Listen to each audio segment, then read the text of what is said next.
உன் நகையை கேட்காம எடுத்தது தப்புதான். அதுக்காக நீ செருப்பால் அடிச்சாலும் நான் வாங்கிக்குவேன். எதுக்கு கவரிங் நகையா மாத்தி வச்ச? உன்னை கல்யாணம் பண்ணிக்கணும்னா இத்தனை பவுன் நகை போட்டாதான் உன்னை கல்யாணம் பண்ணிக்கணும்னு நான் சொன்னனா? ஏன் போய் சொன்ன? சொல்லு. இல்ல உங்க வீட்டுல இருந்து இந்த நகை தான் போட்டு அனுப்புனாங்களா? வாசு, தயவு செஞ்சு வீட்டுக்கு வர சொல்லாதீங்க. அப்ப நீதான் கவரிங் நகையா மாத்தி வச்சியா?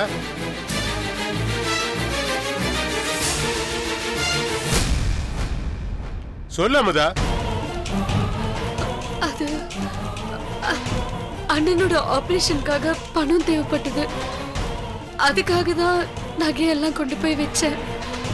என்ன மன்னிச்சிருங்க. அண்ணனோட ஆபரேஷனுக்கு பணம் தேவைப்படுது, அதுக்காக நகையை வச்சு பணம் கொடுக்க போறேன்னு என்கிட்ட சொல்லியிருந்தேன். நான் வேண்டாம், நான் சொல்ல போறேன். என்ன நீ புரிஞ்சுக்கிட்டது அவ்வளவுதான் அமுதா. சரி, அந்த அவசரத்துல நீ என்கிட்ட சொல்லாம போயிட்ட. அதுக்கப்புறம் நீ என்கிட்ட சொல்லியிருக்கலாம் இல்லையா? ஏன் நகை அது எதுக்கு நான் உங்ககிட்ட சொல்லணும்னு நீ நினைச்சிருந்தா கூட அதை கூட நான் தப்பா நினைக்கல. ஆனா எதுக்காக இப்படி ஒரு கவரிங் நகையை செஞ்சு வச்ச? யாரை ஏமாத்துறதுக்காக இப்படி பண்ணுன? ஐயோ, நான் யாரையுமே ஏமாத்தணும்னு நினைக்கல. அப்புறம் ஏன்?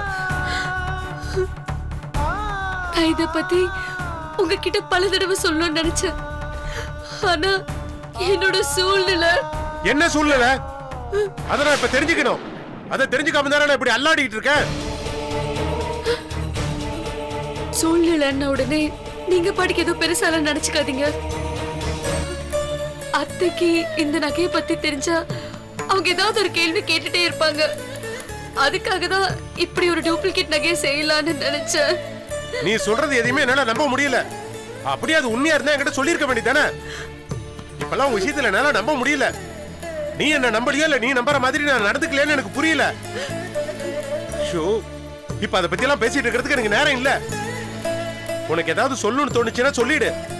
மறுபடியும் ஏதாவது பொய் சொன்ன அது என்னால தாங்கிக்க முடியாது.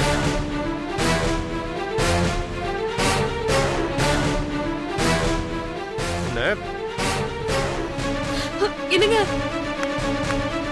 வாசு, வாசு ஒரு நிமிஷம்.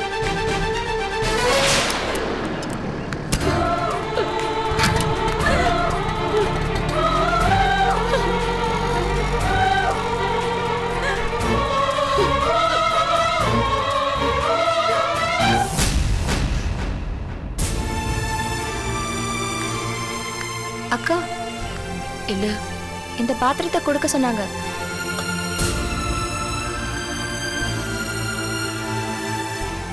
வேற என்ன? இல்ல ஊருக்கு கிளம்புறேன், அதான் சொல்லிட்டு போலான்னு. சரி, போயிட்டு வா. சரிக்கா.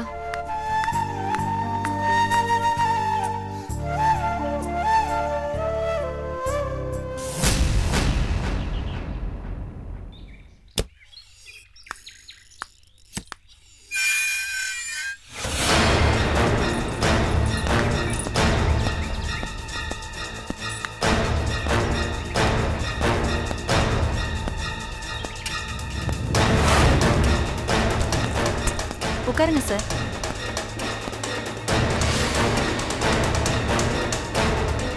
சார், நான் தான் கொலை பண்ண முடிவே பண்ணிட்டீங்களா சார்? இந்த கொலைக்கு எனக்கு எந்த சம்பந்தமும் இல்லை சார். லுக் ஜெயந்தி, போலீஸ்காரிலேருந்து யாரும் தப்பிக்க முடியாது. எங்களுக்கு எல்லா உண்மையும் தெரியும். மேனேஜருக்கும் உனக்கும் தவறான தொடர்பு இருந்திருக்கு. அவர் மூலமாக எல்லா காரியங்களையும் சாதிச்சுட்டு இருந்திருக்க. எப்போ அமுதா ஆஃபீஸ்க்குள்ளே வந்தாலோ அப்போவே உனக்கு பிரச்சனை ஆரம்பமாயிடுச்சு. மேனேஜரோட பார்வை அமுதா பக்கம் திரும்பின உடனே உனக்கு கிடைக்க வேண்டிய சலுகைகள்லாம் அமுதாவுக்கு போயிடுச்சு. அதனால மேனேஜருக்கு உனக்கும் பிரச்சனையாயிடுச்சு. At the end you killed him. Sir, சத்தியமா இல்ல சார். இந்த பார், நீ மேனேஜர் அமுதா 3 பேரும் ரொம்ப க்ளோஸ் ஆமே ஆபீஸ்ல சொல்றாங்க. ஆமா சார், அது உண்மைதான் சார். கடைசி வரைக்கும் நாங்க 3 பேரும் நல்ல ஃப்ரெண்ட்ஸா தான் இருந்தோம். அப்ப எது கொலை பண்ண?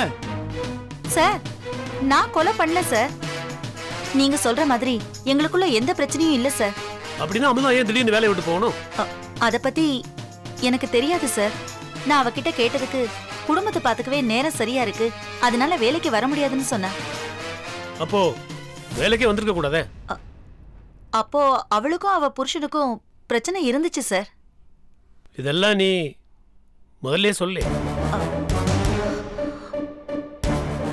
நீ தான் அந்த கொலையை பண்ணியிருப்பேன்னு நினைக்கிறேன்.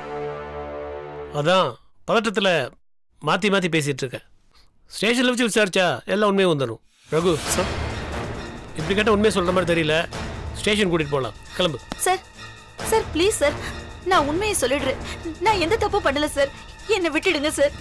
கொலை பண்ணிட்டு விட்டுருன்னா எப்படி சார்? பார், நீ எதையோ மறைக்கிறன்னு உன் முகத்தை பார்த்தாலே தெரியுது. என்னன்னு ஒழுங்கா சார் கிட்ட சொல்லிடு. அப்படி இல்லைன்னா 3rd டிகிரி ட்ரீட்மெண்ட் என்னன்னு தெரியல, ரொம்ப மோசமா இருக்கும். சார் ப்ளீஸ் சார், வேண்டாம் சார், நான் எல்லாத்தையும் சொல்லிடுறேன் சார். சரி சொல்லு, ஏன் மூர்த்தியை கொலை பண்ண? சார் நான் கொலையெல்லாம் பண்ணல சார். அமுதா மேல மேனேஜருக்கு ஒரு கண்ணு இருந்துச்சு சார், அதுக்கு மட்டும்தான் சார் நான் உதவி பண்ணேன். உதவினா என்ன மாதிரி?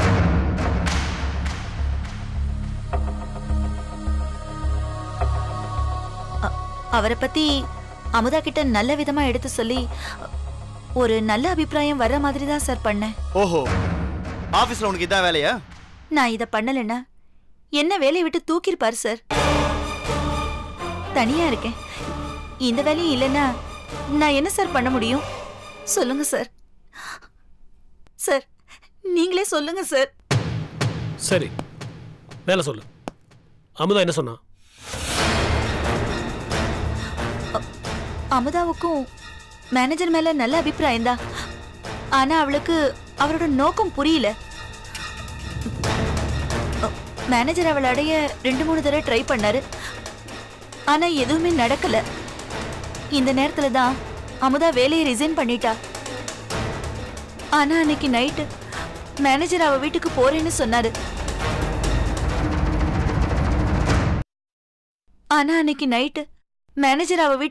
சொன்னாரு.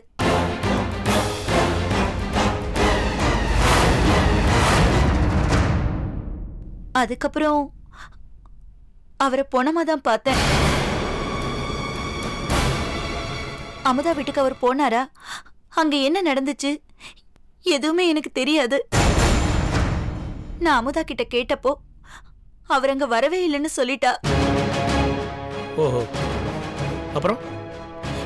எனக்கு தெரிஞ்சதுல அவ்வளவுதான் சார். நான் எதையுமே மறைக்கல சார். கொலை செய்யற அளவுக்கெல்லாம் அமுதா போயிருக்க மாட்டா. அமுதா என்னை விட பயப்படுவா சார். அவளுக்கும் இதுக்கும் எந்த சம்பந்தமும் இருக்காது சார். அவருக்கு வேற யாராவது எதிரிகள் உண்டா?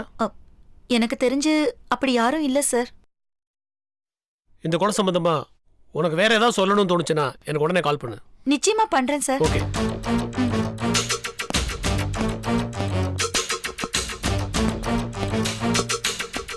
ரகு சார், எனக்கு என்னமோ அந்த பொண்ணு மேல முழுசா நம்பிக்கை வரல. ஏதோ தப்பு நடக்குது. Anyway you keep an eye on her. Sure sir. நம்ம அமுதா வீட்டுக்கு என்கொயரி போகணும். சார், எனக்கு என்னமோ அமுதாவுக்கு இந்த கேஸுக்கும் எந்த சம்மந்தம் இருக்குன்னு தோணல. விசாரணை பண்ணி பார்த்தா இந்த கொலையை பத்தி க்ளூஸ் என்ன கிடைக்கலாம். நீங்க அலோவ் பண்ணீங்கன்னா நான் வேணா என்கொயரி பண்ணிட்டு வந்துடுறேன். ஓகே, நீங்க சொல்ற சரிதான்.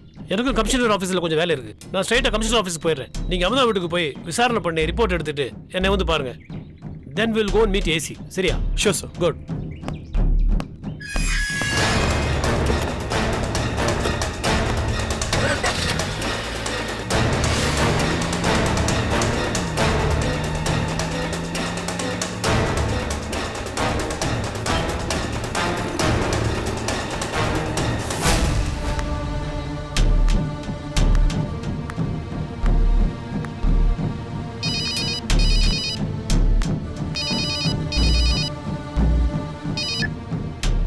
Hello madam. Hello sir. What is madam? நான் உங்களுக்காக ரெக்கமெண்ட் பண்ணி இந்த மீட்டிங் அரேஞ்ச் பண்ணி வச்சிருக்கேன். நீங்க டெபாசிட் பணத்தை கூட இந்த நிமிஷம் வரைக்கும் கட்டல. சார், என் ஸ்டாஃப் வாசுங்கிற ஒருத்தர் பணத்தோட அங்க வந்துட்டு இருக்காரு. இனிமே வந்து எந்த பிரயோஜனமும் இல்ல. சார், சொன்ன நேரத்துக்கு 5 லட்சம் ரூபாய் கூட டெபாசிட் கட்ட முடியலனா எப்படி இந்த ஆர்டர் எடுத்து அவங்க செய்வாங்கன்னு எங்க எம்டி என்ன கேக்குறாரு? சார், ஒரு half an hourல அங்க இருப்பாரு சார். Sorry madam. சார், நீங்க அவருக்காக கொஞ்சம் வெயிட் பண்ணுங்க. இந்த ஆர்டர் உங்களுக்கு கிடைக்காது. சார், அடுத்த தடவை பாத்துக்கலாம். சார்,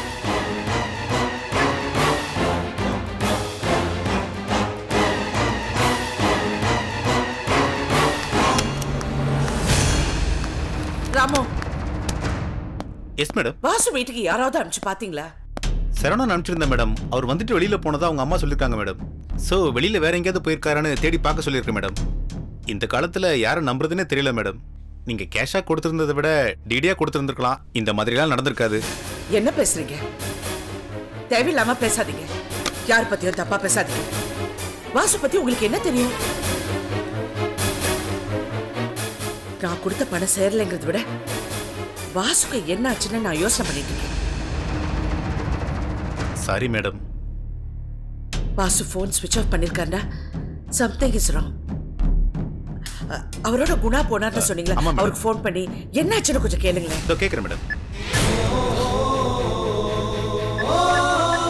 என்னங்க வாசு, என்ன வாசு, எங்க போயிருந்தீங்க? ஏன் போன் ஸ்விட்ச் ஆஃப்? என்னாச்சு வாசு? என்ன மன்னிச்சிருங்க. என்ன வாசு, முதல்ல எழுதுறீங்க வாசு, எழுதுறீங்க. என்னாச்சு வாசு? என்னாச்சு? ஏன் அழுவுறீங்க வாசு? நீங்க மேல வச்சிருந்த நம்பிக்கைய என்னால காப்பாற்ற முடியலைங்க. என்னாச்சு வாசு? சொல்லுங்க வாசு. பணத்தை தொலைச்சிட்டேங்க.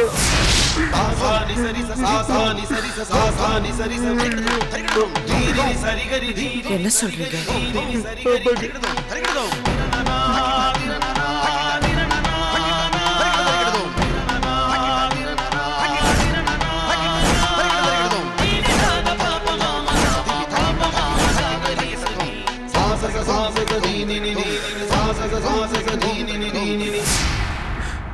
என்ன வாசு, 5 லட்சம் ரூபாய் பணத்தை தொலைச்சிட்டேன்னு இவ்வளவு சாதாரணமா சொல்றீங்க?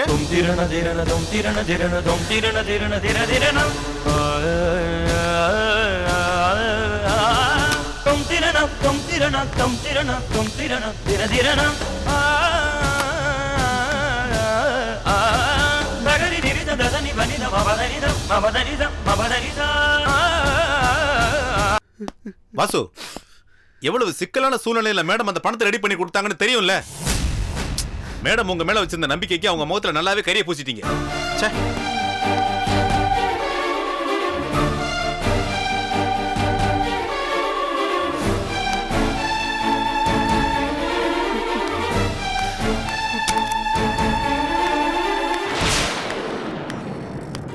ஏங்க, தப்பு என் மேலதாங்க. நான் எப்படியாவது பணத்தை புரட்டி கொடுத்துறேங்க. எனக்கு கொஞ்சம் டைம் கொடுங்க. அவங்க கிட்ட வேணா பேசி பாருங்க. அது முடிஞ்சு போச்சு. ஆர்டர் இனிமே நமக்கு கிடைக்காது. ஏங்க, நடந்த பிரச்சனை என்னன்னு அவங்க கிட்ட எடுத்து சொன்னா அவங்க புரிஞ்சுக்குவாங்க இல்ல? பணம் தொலைச்சு போச்சு. போலீஸ்ல கம்ப்ளைண்ட் பண்ணீங்களா? இல்லைங்க. போலீஸ்ல கம்ப்ளைண்ட் பண்றதுக்கு முன்னாடி பணத்தை எப்படியாவது ஏற்பாடு பண்ணிடலான்னு வீட்டுக்கு போனேன்.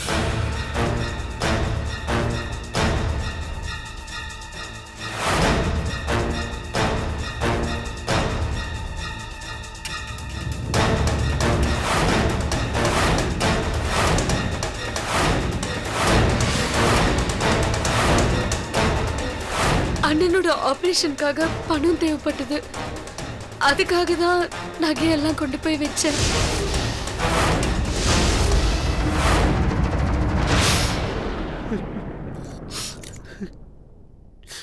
என்ன சொல்றீங்க வாசு? சொல்றது எதுவுமே நம்புற மாதிரி இல்லையே. அவ எதுக்கு அவருடைய ஹாஸ்பிட்டல் செலவுக்கு பணம் கொடுக்கணும்? அப்படியே இருந்தாலும் வீட்டுல இருக்கிற நகை எல்லாத்தையும் கவரிங்கா எதுக்கு மாத்தி வச்சு செய்யணும்? என்னாலேயே அமுதா சொல்றத நம்ப முடியலைங்க. நான் எத்தனை தடவை கேட்டாலும் அவ திரும்ப திரும்ப அதையே தான் சொல்றா. இல்ல வாசு, சில நேரத்துல அவ என்ன செய்யறோன்னு தெரியாமலே தப்பு செஞ்சுட்டா. என் புருஷனோட ஆபரேஷனையே என்கிட்ட இருந்து மறைச்சவ தானே. சரி, இந்த பண விஷயத்தை இப்ப விட்டுடுங்க. நீங்க முதல்ல போய் போலீஸ் ஸ்டேஷன்ல கம்ப்ளைண்ட் கொடுங்க. ஆனா போங்க வாசு, போலீஸ்ல போய் கம்ப்ளைண்ட் கொடுங்க.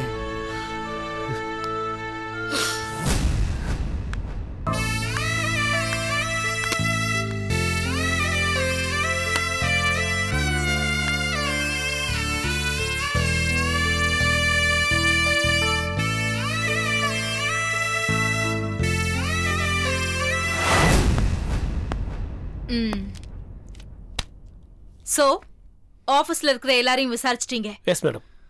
விசாரணையில யார் சந்தேகப்படுறீங்க? மேடம், ஆபீஸ்ல வேலை பார்க்குற ஜெயந்தி மூலமா அவங்க தம்பி சாரி கொலையான மூர்த்தி பல பெண்களை தன்னுடைய ஆசைக்கு இணங்க வைக்க முயற்சி பண்ணியிருக்காரு. சில பேர் கோபத்தில் வேலையை விட்டுட்டு போயிருக்காங்க, சில பேர் பணத்துக்காக கொடுத்துட்டு இருந்திருக்காங்க.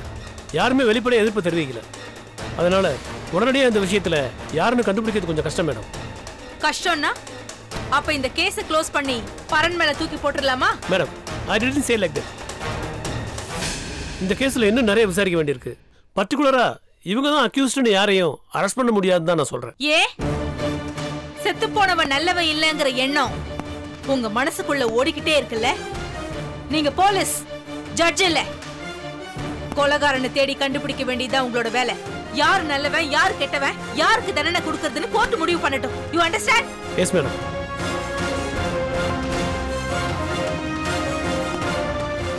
கடைசியா வேலையை விட்டு போனது அமுதா. கடைசியா மூர்த்தி அமுதாவை பார்க்க போறதாதான் ஜெயந்தி கிட்ட சொல்லிட்டு போயிருக்கான்ல? ஆமா மேடம். அமுதா மேல மூர்த்தி ஆசைப்பட்டதாவும் ஜெயந்தி சொல்லிருக்கான்ல? Yes madam. அமுதாவை விசாரிச்சீங்களா? அமுதாவை நான் தான் விசாரிச்சேன் மேடம். நீங்க விசாரிக்கும் போது அமுதாவோட பிஹேவியர் எப்படி இருந்தது? ஒரு போலீஸ் என்கொயரி பண்றப்போ பப்ளிக் எப்படி ரியாக்ட் பண்ணாங்களோ அது போல தான் அமுதாவை ரியாக்ட் பண்ணாங்க. மற்றபடி தப்பா எதுவும் தெரியல. தப்பா தெரியலனா எப்படி? ஐ மீன், அமுதாவை பார்த்தா அவங்க இந்த கொலை செய்யற அளவுக்கு போவாங்கன்னு எனக்கு தோணலை. அதுவும் இல்லாம மூர்த்தி அவங்க மேல ஆசைப்பட்ட விஷயமே அமுதாவுக்கு தெரியல மேடம்.